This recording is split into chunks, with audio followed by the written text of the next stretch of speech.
जब ऐसे बच्चे आते हैं तो अच्छा लगता है ना कि ऐसे तुम्हें मोटिवेशन मिलता है कि एक दिन हम भी यहाँ खड़े होंगे। जब किसी कामयाब आदमी को, अच्छा 11th में तुम्हारी साथी थी ये, अब देख तेरी फ्रेंड तो ले गई घड़ी, अब तेरा नंबर कब आएगा वो देख, पढ़ खूब मेहनत कर, ठीक है। बिछड़ी हुई दोस्त मिल गई यहाँ, अच्छी बात है। हाँ टाइम तो हो गया। अब जो ये बच्चे आते हैं ना, इनको देख के सिर्फ ये नहीं होता कि बस देख लिए, अपना देख के मुस्कुरा दी और ताली बजा दी, ये टारगेट नहीं होता। इनको यहाँ बुलाने का, लाने का सबसे बड़ा टारगेट क्या है, इन सब के बारे में सुन के तुम अपनी लाइफ से रिलेट कर पाते हो। देखो हम सबका जीवन ऐसा ही होता है, किसी के पिताजी का सिर पे हाथ नहीं है, किसी के पिताजी साथ हैं पर साथ नहीं है, बहुत सारे लोग हैं ना इस तरह के। किसी के घर में माँ बाप ही नहीं है, कोई इतना गरीब है कि किराए के लिए भी उसको सोचना पड़ता है। इन सब परिस्थितियों में से निकल के ये तुम्हारे सामने अपनी कहानियां बता के गए। तो तुम में और इनमें जो अंतर है ना, वो बस एक चीज का है, मेहनत का। जो 4-4 साल बैठ के बता रहे हैं हम पढ़े, कोई 1.5 साल, कोई 2 साल, 18 पेपर पास करके वो लड़की फाइनली ग्रुप डी में लगी। लोगों ने मजाक उड़ाया लेकिन बैठी नहीं, उस ग्रुप डी की पैसों का इस्तेमाल करके अपना आगे पढ़ती गई, और आज वो फिर इसमें दुर्गा शक्ति में और हरियाणा पुलिस में 2-3 एग्जाम उसने बताया हमें क्लियर हैं। इससे ये भी देखना है कि लोग तो कुछ ना कुछ बोलेंगे, आप पढ़ लिख के घर बैठेंगे तो भी बोलेंगे, आप कोचिंग पे बैग उठा के चलेंगे तो भी बोलेंगे, आप ग्रुप डी को ज्वाइन करेंगे तो भी बोलेंगे। आपको लोग बोलते हैं इससे फर्क नहीं पड़ना चाहिए, फर्क पड़ना चाहिए इससे कि मेरे जीवन में आज से 5 साल बाद क्या होगा, क्योंकि ये सब चीज़ें आनी जानी है। ये ऐसे ही स्टूडेंट्स आएंगे, लोग आएंगे जाएंगे, बोलते चलेंगे। आपके परिवार की स्थितियां भी हर साल बदलेंगी। कभी पेरेंट्स सपोर्टिव दिखते हैं, कभी पेरेंट्स एंटी हो जाते हैं। वो अपनी जगह ठीक होते हैं क्योंकि बाहर से पता नहीं कितनी बातें सुन के आते हैं। जो लड़की 24 साल से क्रॉस कर गई तो उसके पेरेंट्स को लोग सुनाते हैं कि अब इसकी शादी कब करोगे, 24 की हो गई, 25 की हो गई। कितनी सारी लड़कियां नहीं बताती ये बातें। ये जो प्रेशर है ना, ये पेरेंट्स के ऊपर भी है, इसीलिए कई बार वो घर आके तुम्हारे ऊपर चिल्लाते हैं, चीखते हैं और कहते हैं बस बहुत हो गई पढ़ाई। ऐसे ही लड़कों के ऊपर भी बहुत तरह के प्रेशर समाज क्रिएट करता है, और वो समाज तुम्हारे पेरेंट्स को कहता है, फिर वो पेरेंट्स तुम पे सारा गुस्सा निकालते हैं। इन परिस्थितियों से सबको जूझना पड़ता है। कोई इनमें टूट जाता है और कोई ये सोच लेता है कि चाहे कुछ हो मैं अपने जीवन को बेहतर बना लूंगी। अब ये लड़की जिसके पिताजी का कोई साथ नहीं मिला, तुम ये देखो इसकी माताजी की भी आंख में आंसू थे। मतलब कितना उस औरत ने हस्बैंड होने के बाद भी इतनी सफरर रही कि अपनी बच्चियों को खुद पढ़ाया लिखाया।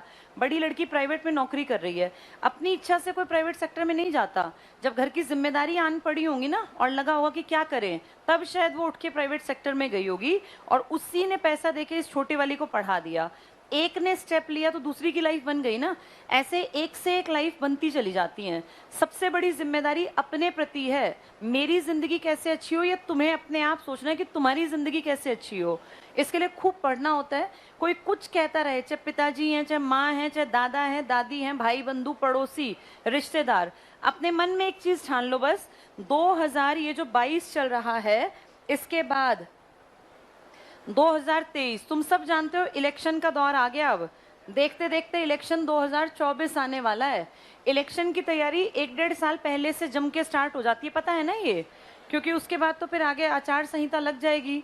2022 के ये 6 महीने और 2023 पूरा, इतनी नौकरियां आएंगी कि जिसकी कोई गिनती नहीं है। कभी किसी डिपार्टमेंट में, कभी किसी में।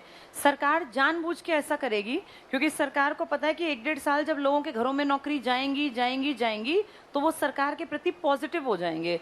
इस दौर में देखना देश में कोई बड़ी गड़बड़ नहीं होगी, सब कुछ ठीक ठीक चलेगा क्योंकि सरकार की इमेज अच्छी बना के रखनी है और धड़ल्ले से नौकरियां निकलेंगी।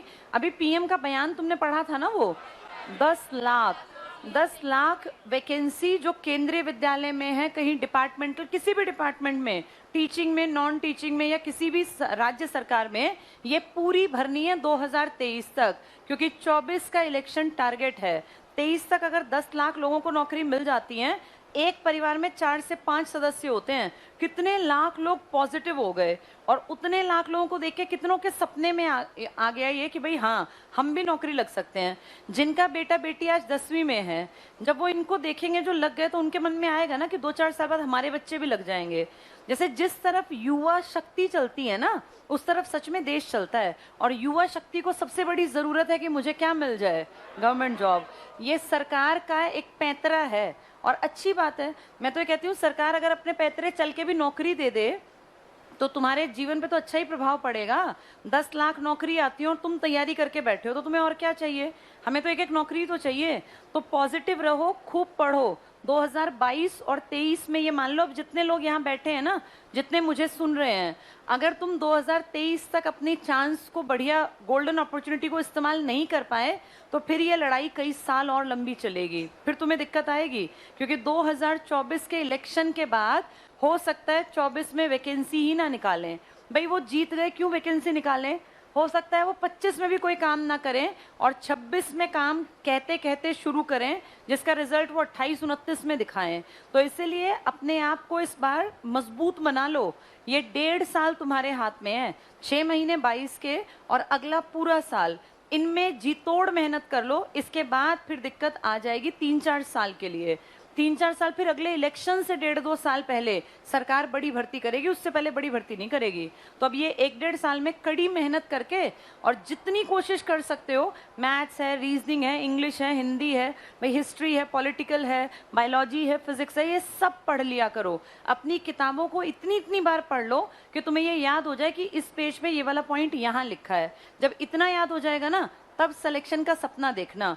ये 6 महीने पढ़ के लगने वाले तो इक्के दुक्के आते हैं। ज्यादातर देखो स्ट्रगल की कहानी सुनाते हैं कि हम 4 साल से पढ़ रहे थे, 3 साल से पढ़ रहे थे, 2 साल से पढ़ रहे थे, कितने एग्जाम फेल हुए, तब जाके फाइनल में 18, कोई 13 पेपर, कोई 5 पेपर पास करके तब ये लोग यहाँ तक पहुंचे। तो अपनी लड़ाई के लिए तुम्हें खुद खड़े होना पड़ेगा। सबसे ज्यादा ताकतवर हथियार ये पढ़ाई है, जो तुम्हारी लाइफ बदलेगी। और अच्छी बात है, हर बार ये सोचा करो, यहाँ जो बच्चे आते हैं ना, इनको देख के ये फील किया करो कि एक दिन हम भी यहाँ जाके खड़े होंगे और अपने माँ बाप का हम भी ऐसे नाम ऊंचा करेंगे। जिसके माँ बाप यहाँ आते हैं, कितने रिश्तेदार, कितने जानकार, पूरे गांव के लोग देखते नहीं होंगे, जलने वाले जरूर देखते होंगे कि ये कहाँ गए थे। उनको ज्यादा अच्छा ये यहाँ गए, ये बोल रहे हैं, मतलब एक जलन वाले जो लोग हैं ना, उन्हीं का मुंह बंद करना होता है। सक्सेसफुल होके अपने घर वालों को नहीं दिखाना होता उतना, जितना बाहर वाले और पड़ोसी और रिश्तेदारों को दिखाना होता है कि हम कुछ कर सकते थे। जो टॉन्ट करते हैं, जो जब तुम निकलते हो, चलते हो, तुम्हारे ऊपर कुछ ना कुछ इस तरह का तंज कसते हैं कि भाई चल पड़े बैग उठा के, कितने साल हो गए जाते आते, अब तक कुछ नहीं हुआ, इस बार तो वो भी लग गया, इसका नहीं नंबर आएगा। ये सब बातें पचानी होती हैं और टाइम आने पे इनका जवाब देना होता है जब सिलेक्शन हो जाए। तो ये सब चीजें अब रोज सोचा करो और मोटिवेशन खुद से फील किया करो कि मुझे आगे बढ़ना है। लाइफ बहुत जल्दी भाग जाएगी।